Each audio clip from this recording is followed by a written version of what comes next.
Hello，大家好啊！今日嚟番禺嘅蘭圃18涌食返個飯，大家可以睇到喺飯點嘅時間，呢度真係非常之多人。呢邊嘅點餸呢，菜牌同埋海鮮都喺一個區域呢度展示咗出嚟，大家可以喺度先落單，睇到自己中意食咩嘅呢，就點咩啦。點咗個茅根竹蔗水，清清淡淡潤下個喉，幾好。鐵板大腸上嚟之後呢，已經唔係好熱啦，下邊又冇加熱嘅裝置，大腸處理得呢都唔夠乾淨，有少少腥臭味。呢個菜好麻麻地。炒米粉都算有啲乾身，不過呢個鑊唔知係咪冇洗乾淨，啲米粉食起身有些少其他餸嘅異味，一般。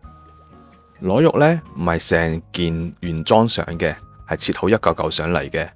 明顯可以食得出唔係新鮮嘅螺肉，而係啲凍品，有非常之重嘅凍品嘅味道，呢個唔推薦。薑蔥炒蟹，味道調得仲 OK，不過蟹嘅個頭唔算非常之大，食起身中規中矩啦。魚腸煎蛋，蛋呢係屬於厚煎嗰種嘅，呢個非常之好食，值得推薦。燒鵝。鵝皮呢唔算非常之脆身，鵝肉食起身呢有些少柴，唔夠鮮嫩多汁，整體嚟講食起身中規中矩。18涌屬於平價大排檔，出品麻麻地，味道唔算非常之好，大家附近嘅可以過嚟試下嘅，推薦指數2粒星，係咁先啦。